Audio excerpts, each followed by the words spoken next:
Olá, que a paz do Senhor esteja no seu coração. Sou eu, Padre Roger Araújo, com você no nosso programa A Bíblia no Meu Dia a Dia. É a palavra de Deus que nos ilumina, é a palavra de Deus que nos direciona, nos ensina a viver a cada dia da nossa vida. Por isso nos colocamos na presença do Senhor, nosso Deus, implorando dele a sua bênção, a sua misericórdia, a sua graça. Senhor, eis-me aqui, teu servo, Senhor, teu pobre servo. Ilumina-me com a tua graça, dá-me a tua bênção, tua graça, tua proteção. Cura meu coração, forma meu coração. Dá-me a graça de contemplar, meditar, ruminar a tua palavra, Senhor, porque a tua palavra é bênção, tua palavra é luz, tua palavra é direção para a minha vida. Que a tua bênção esteja sobre nós, em nome do Pai, do Filho e do Espírito Santo. Amém.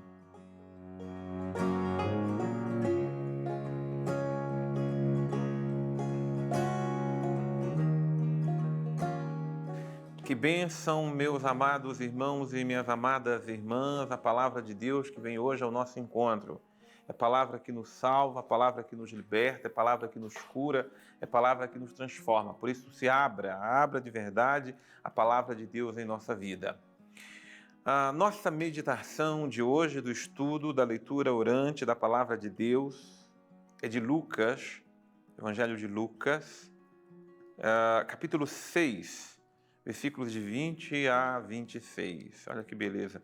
Lucas 6, de 20 a 26. Marca no seu caderno, você coloca aí a data de hoje também. E vamos lá nos abrir, vamos já saborear. Eu gosto demais de usar essa expressão, saborear a palavra de Deus, porque a palavra de Deus tem um sabor, tem um gosto.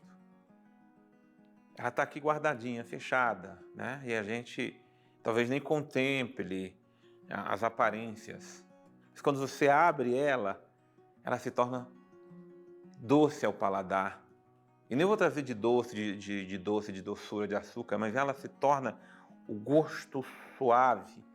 Ela traz, na verdade, o sabor que a nossa palavra precisa para viver. Ela traz paz. O coração pode estar agitado como for. É a palavra de Deus que acalma o nosso viver.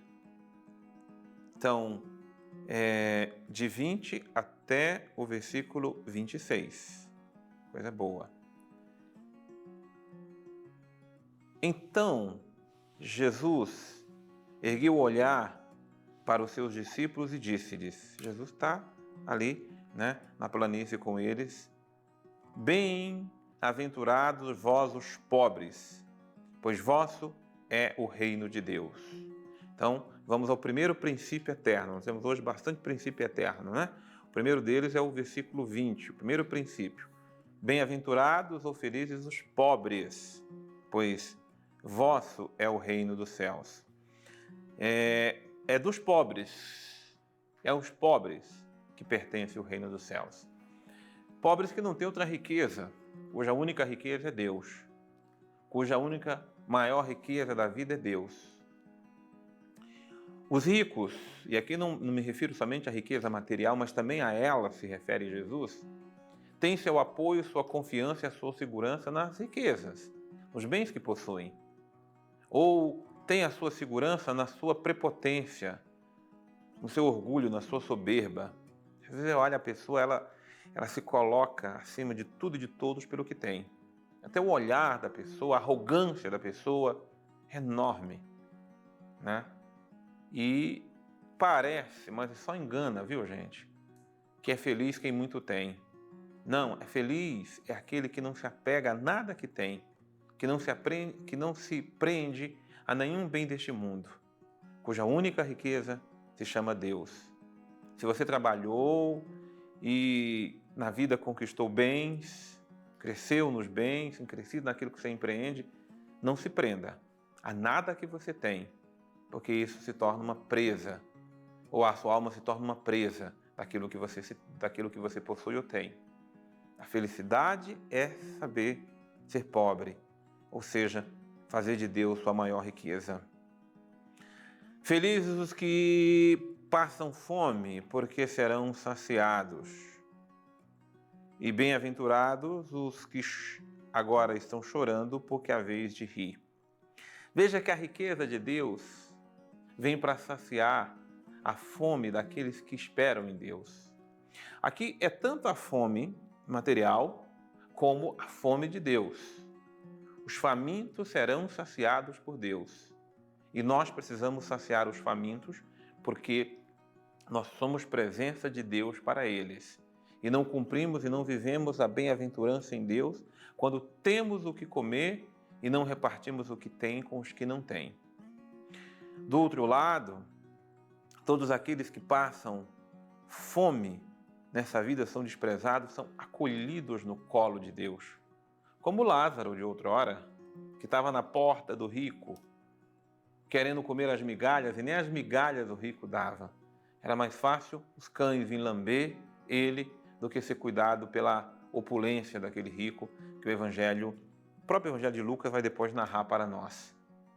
Por isso, Deus não quer ninguém passando fome. Mas se nós não saciarmos a fome dos famintos do mundo, que são muitos e milhões, Deus tem o pão da vida para eles. Bem-aventurar, porque muitas vezes, desculpe eu dizer, algumas pessoas querem apenas fazer uma interpretação espiritual, né? Eu é que sou faminto de Deus. Verdade. Nós temos fome de Deus e quando a gente sacia a nossa fome de Deus, vamos entrar na justiça, sermos justos com aqueles que não têm o que comer, que beber, com que saciar. Né? Bem-aventurados que estão chorando. Muitos estão chorando e choram porque sofrem injustiça, sofrem as maldades, estão desconsolados e Deus é o consolo daqueles que choram. Felizes e bem-aventurados sereis quando vos odiarem, vos expulsarem, injuriarem, quando banirem o vosso nome como coisa má por causa do Filho do Homem. Então, você veja que os felizes na regra de Jesus, no conceito de Jesus, não são aqueles que estão nas revistas, nos livros, nos conceitos dos homens. Né? Ele está dizendo que aqueles que são injustamente perseguidos, expulsos, mal vistos, me faz lembrar o profeta Jeremias, o quanto ele foi rejeitado, o quanto Jeremias foi inclusive condenado à prisão e depois queriam condená-lo à morte. Foram acolher Jeremias depois que ele já tinha morrido. Quantos profetas e profecias são desprezados, como foi e será, como foi o próprio Jesus e será depois seus discípulos, seus apóstolos e seguidores. Porque seguir Jesus tem um preço, o preço de não ser muitas vezes compreendido e aceito. Mas isso para Jesus não é tristeza, é bem-aventurança. E aí agora segue uma série de ais. O ais é ai, que ilusão, ai, que pena. E quais são os ais de Jesus? Então começa pelo versículo 24. Então, novamente. Aliás, desculpe, o versículo 25 que eu pulei, ele tem uma promessa: alegrai-vos nesse dia e exultai, pois grande será a vossa recompensa no céu.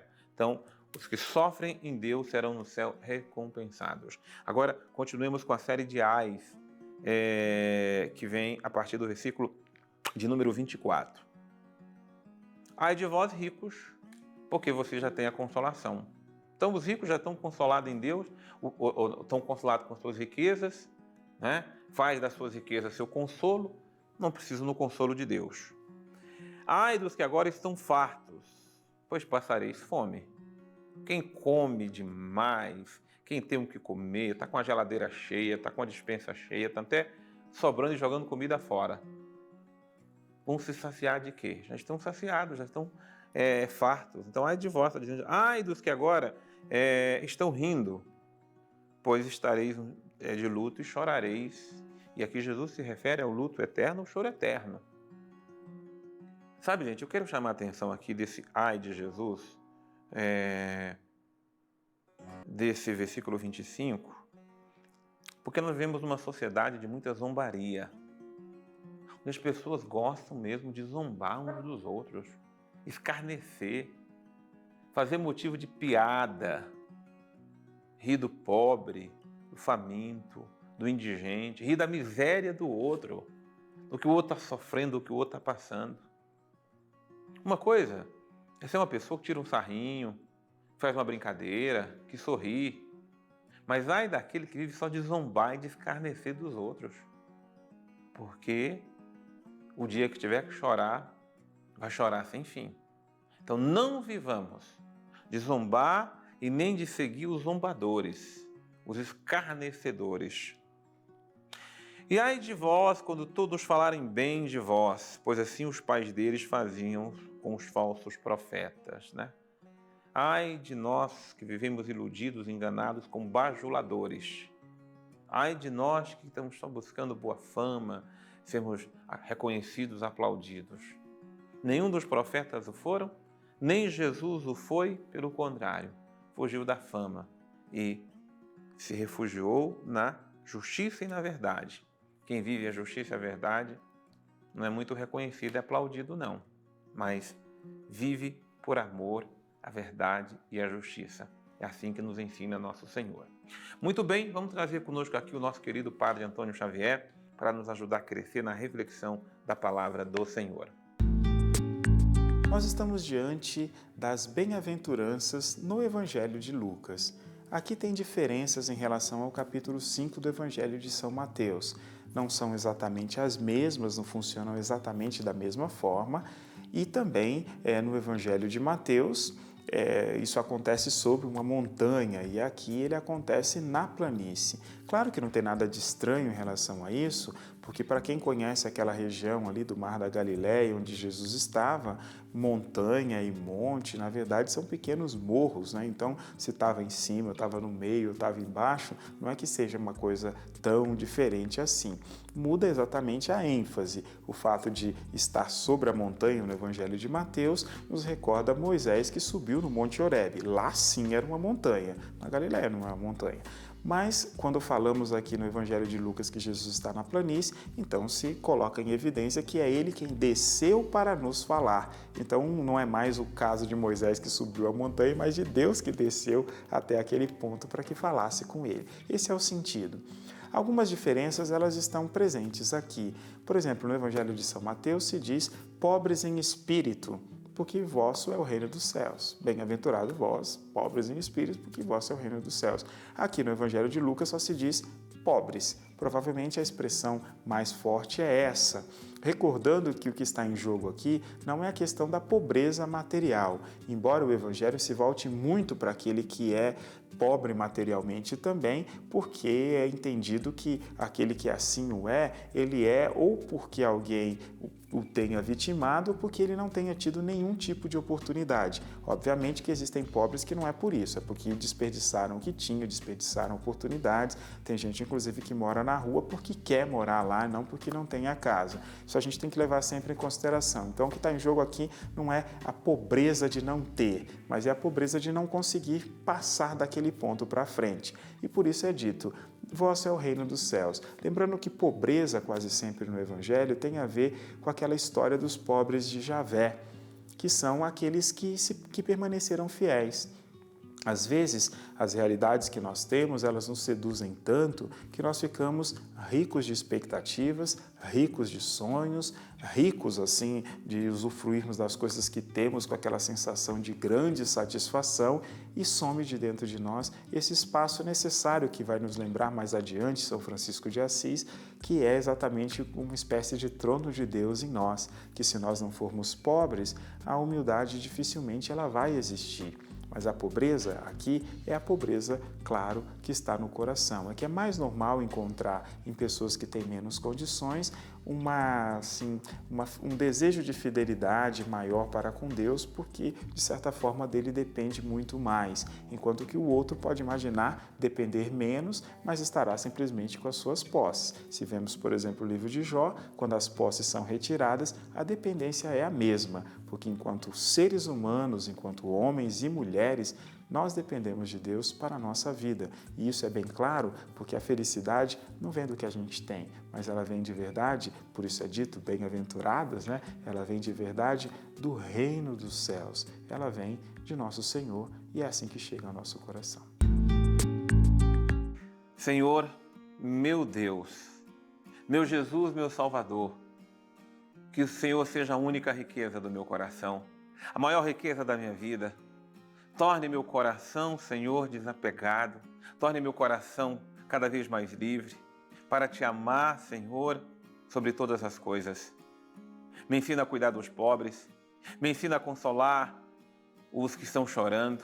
Me ensina a saciar os que estão famintos e sedentos.